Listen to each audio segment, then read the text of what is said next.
What is a carbon border tax? And is it the kind of market-based incentive that will actually help firms to decarbonise? What can we make of the European Union's carbon border adjustment mechanism, where the European Commission is currently proposing changes through reforms known as Omnibus a year before the actual system goes live? We're going to explore answers to these very important questions today. And right at the end, I'm going to offer my prediction about what is to come next. So you're going to want to watch till the very end for that one.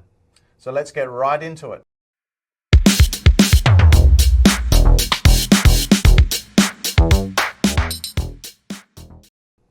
Carbon border taxes are a relatively new policy instrument. They place a tax on imports of products based on the greenhouse gas emitted during their production. The reason for their introduction is to deal with a phenomenon known as carbon leakage. Carbon leakage is a problem that some people fear will happen if countries take different approaches to pricing carbon dioxide emissions. Countries with less or no restrictions on greenhouse gas emissions will give a competitive advantage to some producers. That is because they will not pay for carbon dioxide emissions. When those products are then sold into markets with stronger emissions limits or even pricing systems, they are more competitive.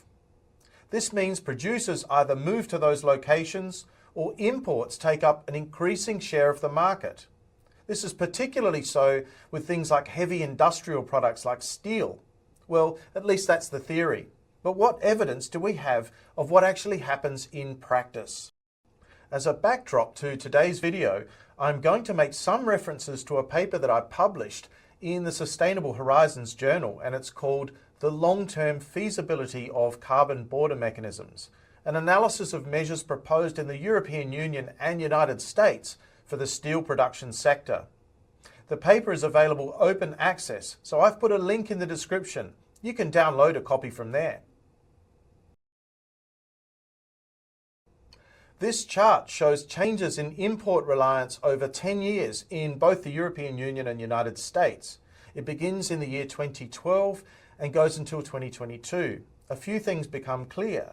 There's been relatively little change in the United States, which has maintained a fairly constant reliance on imports. The European Union, on the other hand, began the period as a net exporter of steel. It finished, however, as a net importer with 7.3% reliance. The United States does not have a federal carbon pricing system, like a carbon tax or emissions trading. The EU, however, does. It operates a community-wide emissions trading and has done since 2005. It uses a system of freely allocating emissions permits to steel producers to protect them from the risks of carbon leakage. However, it is fairly clear that the competitiveness of European steel producers has actually fallen relative to international competitors.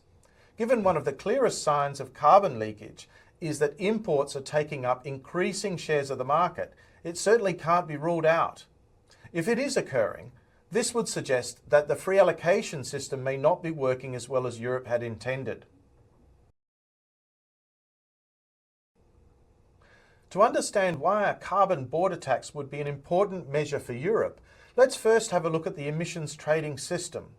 The EU introduced a domestic carbon pricing system known as the EU Emissions Trading System back in 2005, which was designed to help member states to meet their Kyoto Protocol targets at lowest possible cost. The Kyoto Protocol was the original United Nations agreement that sought to limit greenhouse gas emissions. It's since been replaced by the Paris Agreement. Under Kyoto, developed countries committed to reducing emissions during the first commitment period from 2008 to 12. The protocol allowed countries to trade emissions quotas among themselves to help reduce the costs of meeting those targets. The EU decided that member states should have the same flexibility under Kyoto, so it designed an emissions trading system. The system creates a legal obligation for around 10,000 factories and electricity generation plants to report emissions each year. The factories and plants, called installations, are then obliged to surrender permits equal to verified emissions each year. These permits are called European allowances, or EUAs. The system also covers flights that take off and land at airports inside the European Union. The EU emissions trading can be called a cap and trade market because it limits emissions under a cap. It does not cover the entire economy. Some sectors like agriculture, farming and land use do not participate in the market. For the sectors that are covered, the cap reduces each year.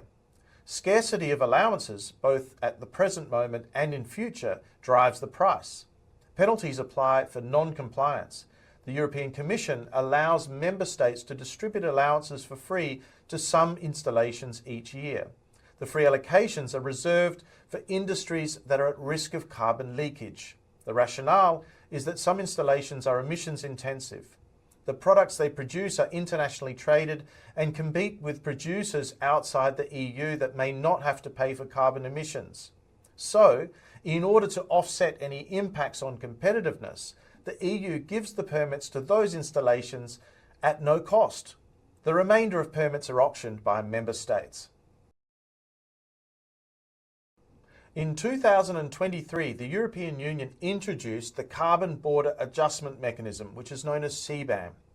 The program will phase in charges on imports of a range of products, including steel, from 2026.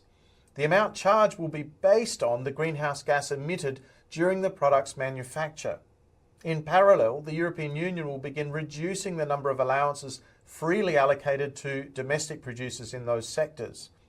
The hope is the new program will reduce the risks of carbon leakage while at the same time incentivizing emission reduction. Removing freely allocated carbon allowances is likely to strengthen the incentive for reductions. This is because steelmakers have choices of different production techniques that they can use, some of which can reduce emissions. But to take full advantage, firms need to invest for the long term. In order for CBAM to deliver against its potential in the steel sector, firms will need certainty. To commit to long-term investment, firms need to be confident that the rules will last for decades into the future. This raises the question, just how sustainable is the CBAM measure? Can we assume that it will survive the headwinds? And the CBAM program really does face some headwinds. There is a growing list of developing countries that oppose the measure.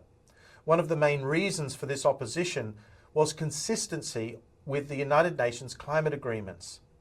There is a recognition that developed countries, like those in the European Union, have contributed more to the climate change problem than others like developing countries.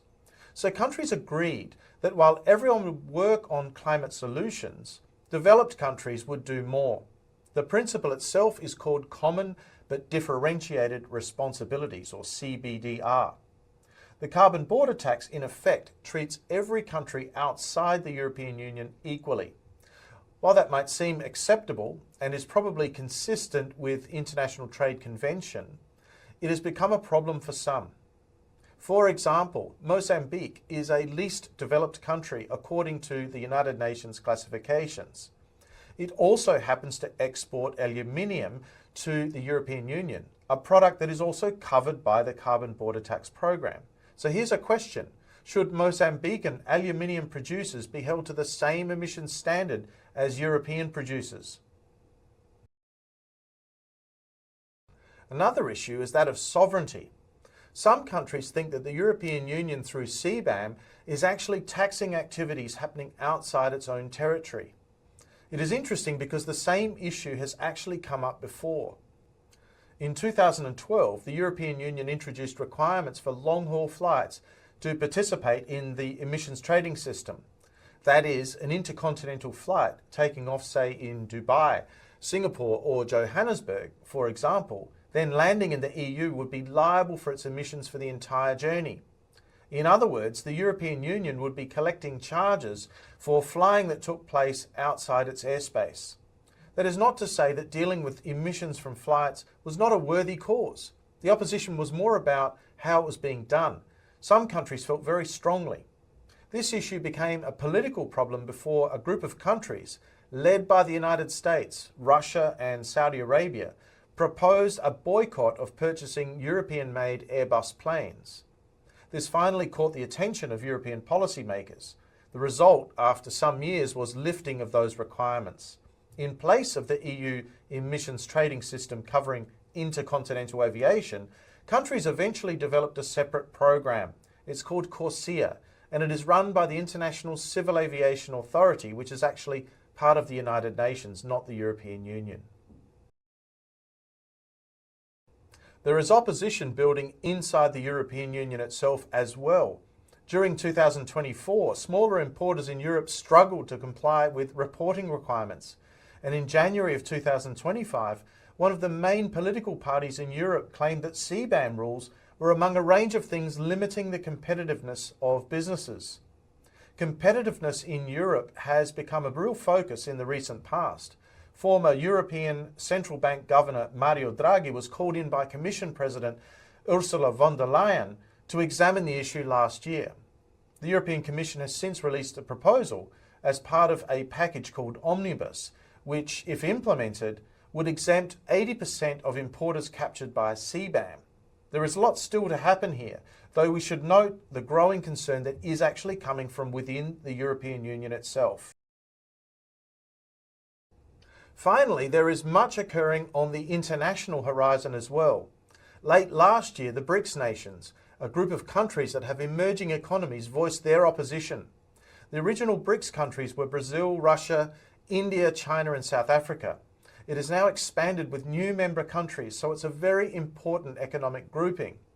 BRICS did not specifically name CBAM, though the participating countries spoke out against unilateral carbon border taxes. By unilateral measures, the BRICS countries refer to those that are decided by partner countries by themselves without consultation. The sands are shifting in the United States as well. President Trump has issued a new order raising import tariffs on steel and aluminium from 25% to 50%. The United States has not linked those import tariffs to carbon leakage.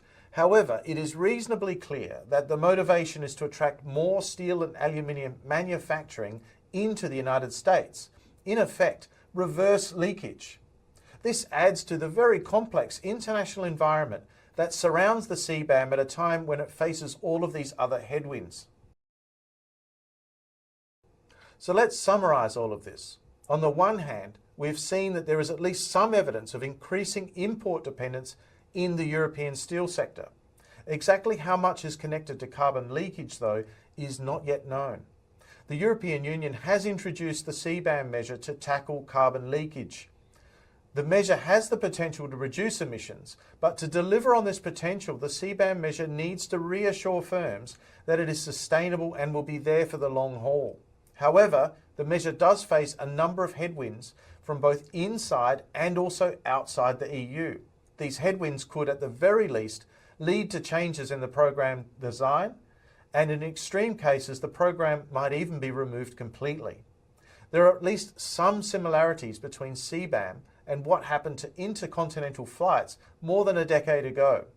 This is not to say that this is the most likely scenario, but it is a possibility and ought to be taken into account by firms. On the other hand, the United States is leading a new wave of tariffs on international trade in steel and aluminium.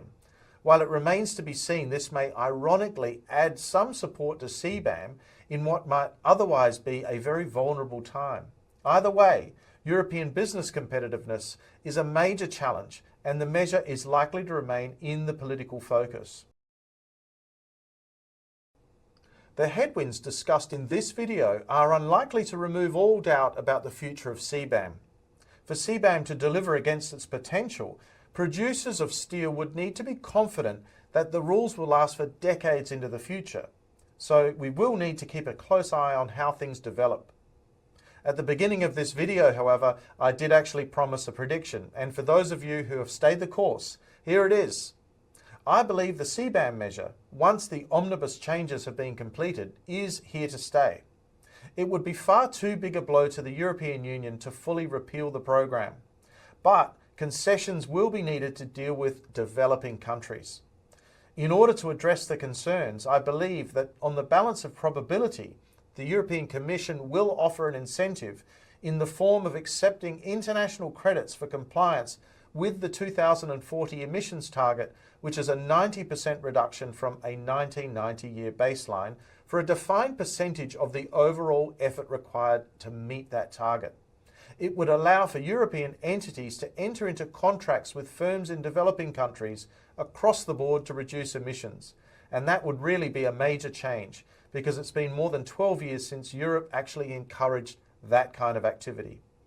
But thank you for joining me today, and I look forward to seeing you again soon in the next episode of Climate Mundial's Energy and Climate Weekly. Bye for now.